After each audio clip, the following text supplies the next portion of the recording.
भोजपुरी में लिखना और रंग कर्म करना उतना ही अच्छा लगता है जितना माँ के हाथ का भोजन। भोजपुरी एकेडमी की स्थापना अनिवार्य है। पूर्वांचल 21 फरवरी अंतर्राष्ट्रीय मातृभाषा दिवस की अनंत बधाइयाँ और शुभकामनाएं।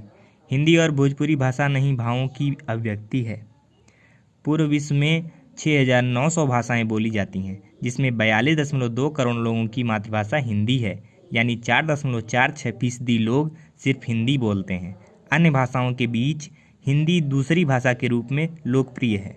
भारत में 1652 भाषाएं बोली जाती हैं। फिलहाल 1365 भाषाएं हैं, जिसका क्षेत्रीय आधार अलग अलग है।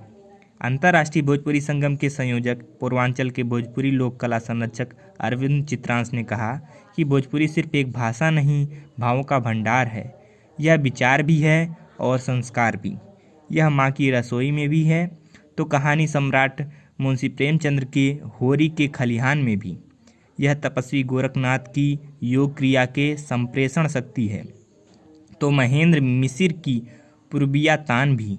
इसमें भिखारी ठाकुर के विदेशिया की विरह वेदना है तो कबीर की चेतना का ताना बाना भी है। यह मोती बीए की महुआबारी की बहार भी है तो अरविंद चित्रांश द्वारा लिखित और निर्देशित लोक नाट्य बिटिया की विदाई में संस्कार, गीतों और पारंपरिक लोक धुनों की मर्यादा है।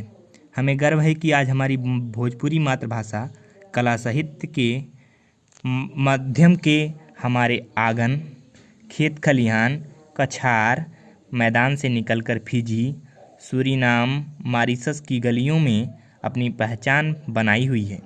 भोजपुरिया जवान देश विदेश में जहाँ भी गए हैं, अपनी माटी की सुगंध, संस्कृति लेकर गए हैं। अब भोजपुरी वस्तुतः विश्वव्यापी हो गई है। भोजपुरी का हृदय इतना विशाल है और उदार है कि यह तमाम संस्कृतियों को आत्मसात कर लेती है। झारखंड के पूर्व मुख्यमंत्री श्री रघुवर दास द्वारा बतौर मुख्यमंत्री भोजपुरी के द्वितीय राजभाषा का दर्जा देकर इसके प्रचार प्रसार व विकास में अपना योगदान देकर उत्तर प्रदेश बिहार के लिए एक रास्ता खोल दिए हैं। इसलिए हम सभी पूर्वांचलवासी भोजपुरी एकेडमी उत्तर प्रदेश की मांग सरकार से करते हैं। अंतर्राष्ट्रीय भोजपुरी संगम, भारत।